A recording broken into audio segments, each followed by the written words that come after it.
is the Louie Network.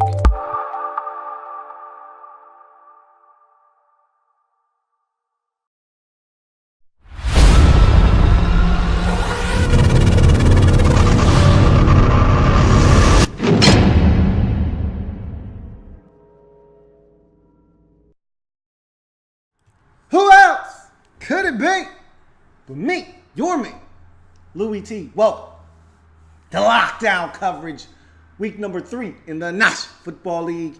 The Pittsburgh Steelers on the road taking on the Bears, Chicago Bears at Soldier Field.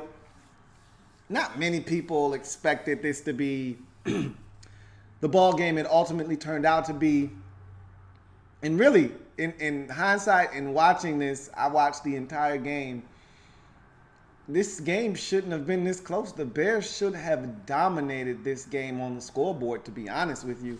I mean, if you watch this game, the Steelers had a punt muffed early. Bears had an opportunity to get 7 off of that. They settled for 3 and missed the field goal to keep it at 7-0. They block a field goal right before the half, do the Bears, and one of the worst plays. This is the definition of dumbass football, if you've ever seen it. Like, you always see, every year there's one dope, one dumbass that thinks that it's so cool to either put the football out, slow down before he gets to the end zone, or drop it. You know, that was a big thing. You drop it right before the goal line, Deshaun Jackson style. And then this asshole, Marcus Cooper, Sr., and you know what I say? I'm a glass half full guy, you know what I mean? So I like to take negatives and turn them into a positive. In the case of Marcus Cooper, on the back of his uniform, it says Senior.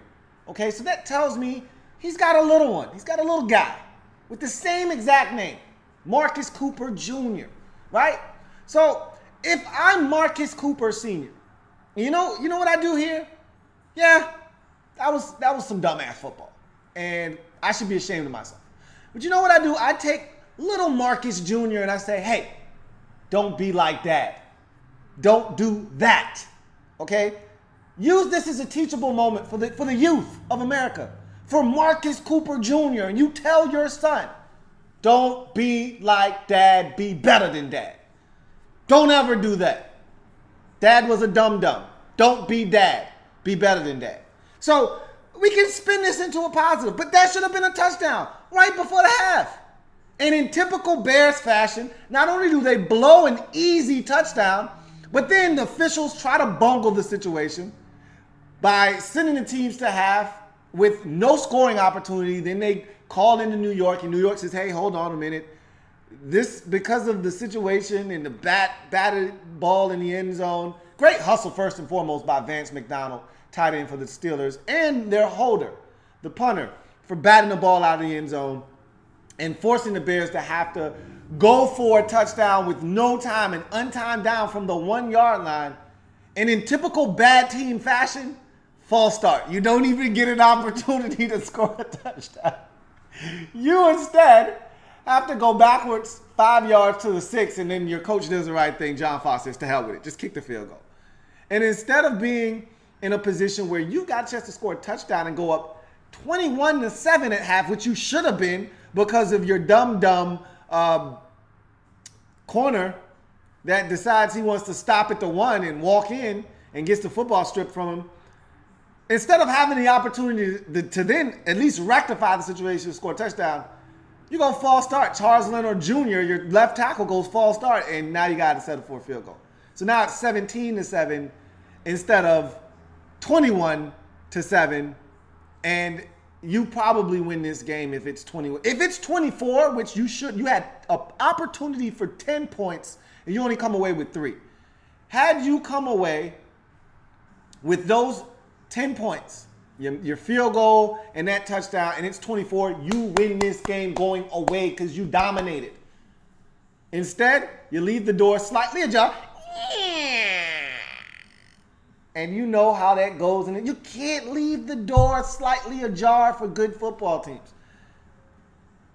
You got away with one.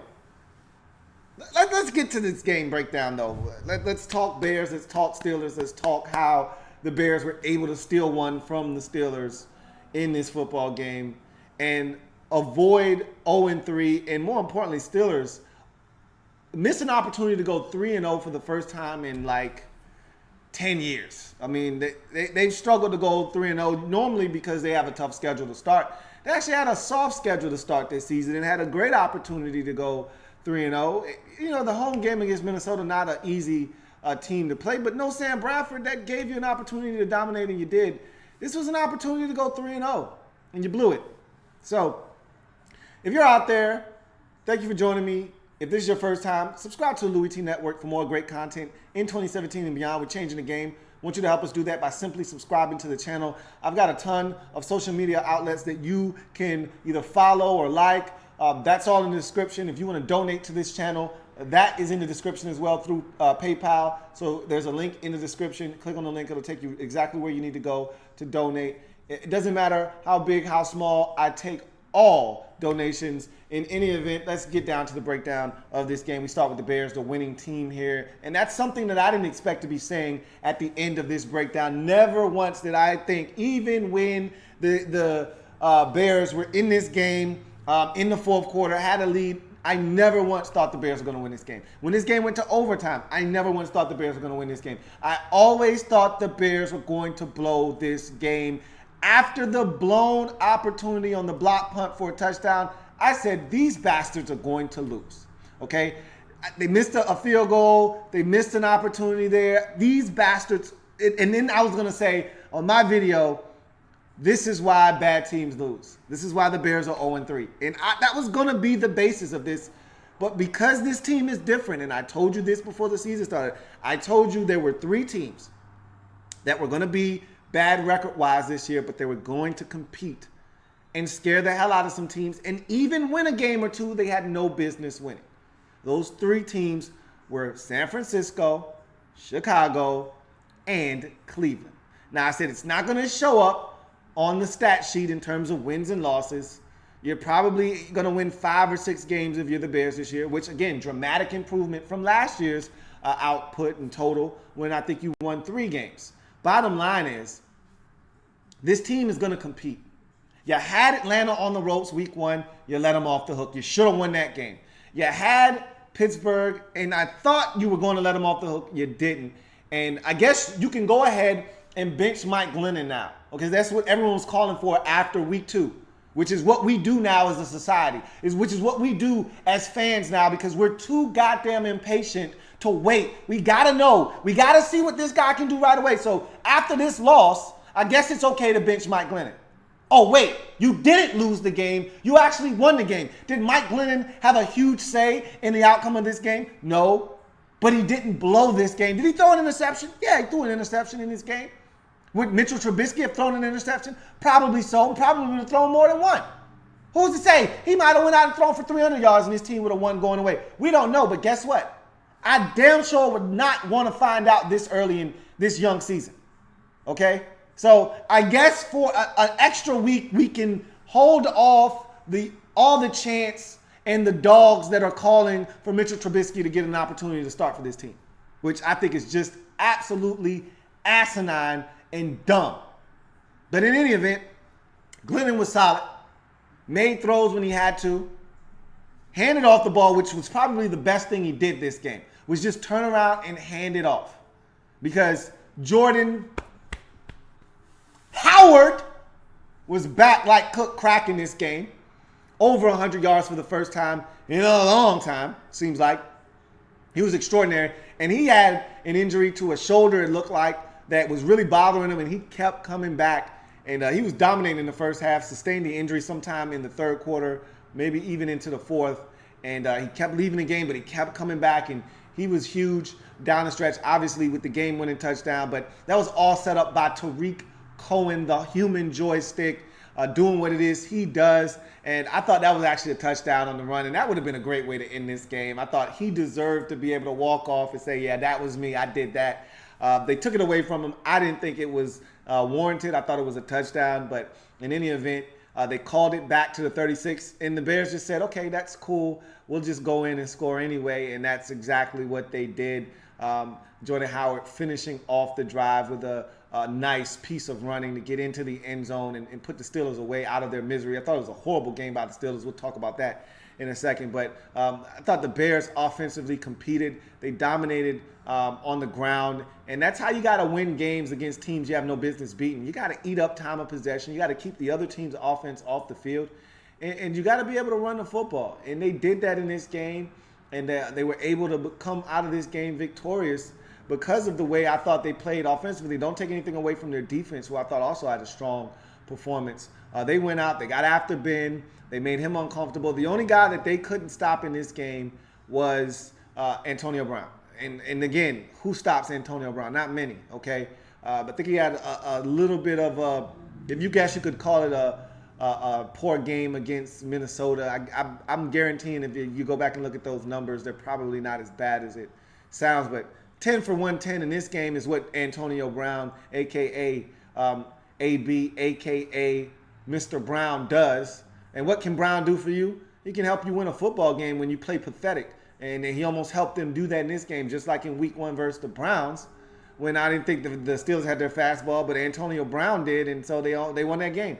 Other than a first play of the game meltdown in which if Martavis Bryant was able to extend his go-go gadget arms just a little bit further, you probably give up a 75-yard TD strike on the first play. I thought this Bears defense was pretty solid throughout the day. I thought they did a good job of bottling up Le'Veon Bell. Didn't give up a ton of rushing yards to him. Basically made Ben Roethlisberger have to win this football game. Ben almost made some mistakes, and I thought they did some good things on the defensive side of the football, keeping them out of the end zone, really giving their offense an opportunity to possess the football. And I thought that this was a total team effort. You take away special teams, where I don't think the Bears won that side of things. You block a kick, which is a huge play for your special teams, but you don't fully take advantage of that. Actually, they did win by default. The Steelers had so many breakdowns special teams-wise. You had the muff punt that turned into an opportunity for the Bears to score that they didn't take advantage of. You had the blocked field goal right before the half that should have turned into a touchdown. It should have been a 10-point swing. Instead, it ultimately turned into a 6-point swing. So the Steelers' special teams was so bad that in effect and by default, the Bears win that battle of special teams. So really you could say the Bears dominated this game in all three facets of the game because offensively, you could call it a wash if you want, because I didn't think that the Steelers ran it that well, but I thought Ben was solid enough for them to try to steal this one, throwing it through the air. And conversely, I thought the Bears weren't that strong through the air necessarily, but there were some drops in there, and Marcus Wheaton couldn't hold on to a deep ball. That was a tough one, though. You're asking a lot, but early in the game on a crossing route, on a post, I thought he should have been able to hold on to that on a 3rd and long. That was a great throw by Glennon, and he didn't catch it. So in any event, there were opportunities through the passing game that the Bears didn't take advantage of, but they were dominant on the ground. So I guess those two could kind of cancel each other out. Tariq Cohen with a huge run in overtime. I thought the Bears deserved to win this game. They went out and they took this game from the Steelers. I thought they were the more physical team at times in this game. They were definitely the more physical team in the run game. And I thought they did enough defensively on special teams and even on the offensive side of football to win this game. And it really shouldn't have been as close as it was. But that's what bad teams do. They give good teams opportunities to steal games from them that they shouldn't have any business winning. And you almost did it again. You should have beat Atlanta. You let that one slip through your fingers. You should have beat Pittsburgh by more than just the 6 points that you ended up winning by in overtime. This game shouldn't even went to overtime, but you won the game. Take solace in knowing that you avoided 0-3, and you beat a damn good Pittsburgh Steelers team in the process. Big win for John Fox and the Chicago Bears at home versus the Pittsburgh Steelers. You go to the Steelers in this game, and they deserve to lose this game. It's a pathetic performance by the Steelers. They had ample opportunities in this game. From early on, you could tell that they didn't have their fastball, but normally against a team like the Bears, who gives you every opportunity in the world to steal a game from them, you don't necessarily need your fastball. A changeup usually is good enough to get the job done. And the Steelers came with a changeup that just wasn't over the plate today. And the Bears were able to smack that thing time and time again through the holes and find green grass and get base hits. And those base hits turn into runs, and those runs turn into a win. And the Steelers just made too many mistakes in this game. The muff punt, the blocked field goal that should have turned into a touchdown. It only ended up in 3 points, but again, 6-point swing there. Ben almost got picked off a number of times in this game. Le'Veon Bell wasn't his sharpest in this game. Ben misses, and I thought they started from the beginning with the missed opportunity. That should have been if Ben's on his best behavior, that's a touchdown on the first play of the game. Normally, Ben doesn't miss those opportunities. Big Ten, Martavis Bryant behind the Bears defense by at least 4 yards. That's a touchdown. I've seen Ben hit that in his sleep, and to see him miss that let me know, okay, they don't have their fastball today, but do they have enough to get it done? And they didn't. And even in opportunities late in this game where they got the football, you thought, okay, here go the Steelers.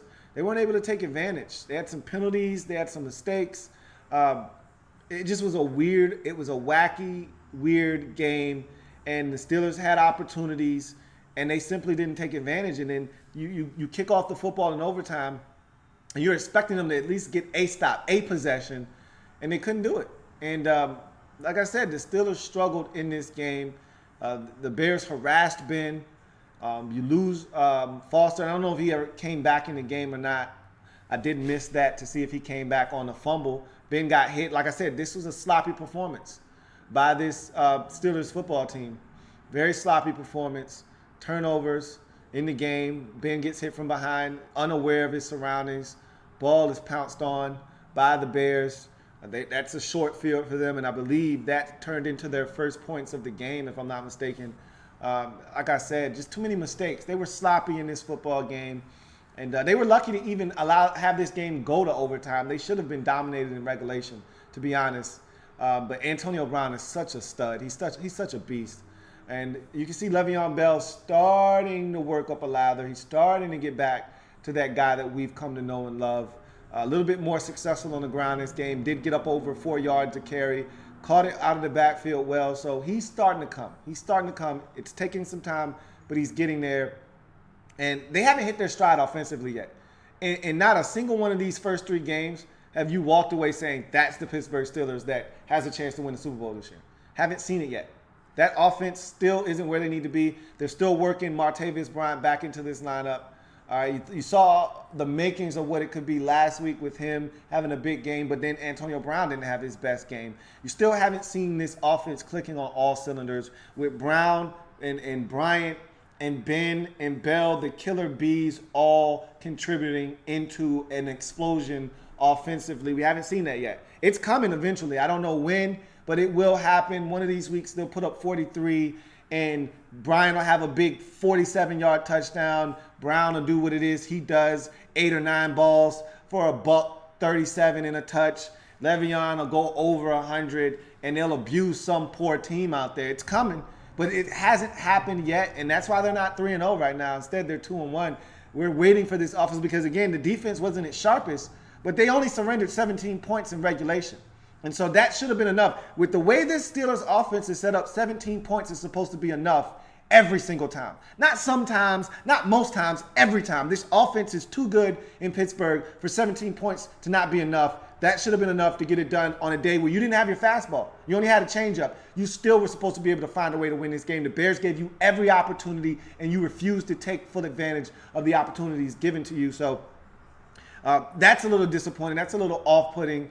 And you know what? I'm not surprised. I should be surprised, but I'm not surprised because I've seen the Steelers play down to the level of their competition on the road in previous years.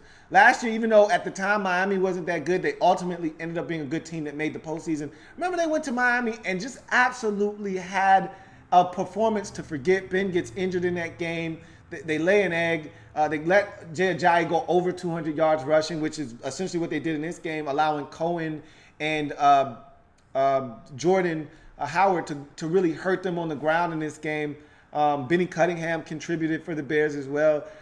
This wasn't one of their better performances, and we've seen them go on the road and play down to the level of competition and have it bite them in their ass, and it happened again in this game. And I'm really disappointed in the performance from the Steelers in this game, but make no mistake about it, they're fine.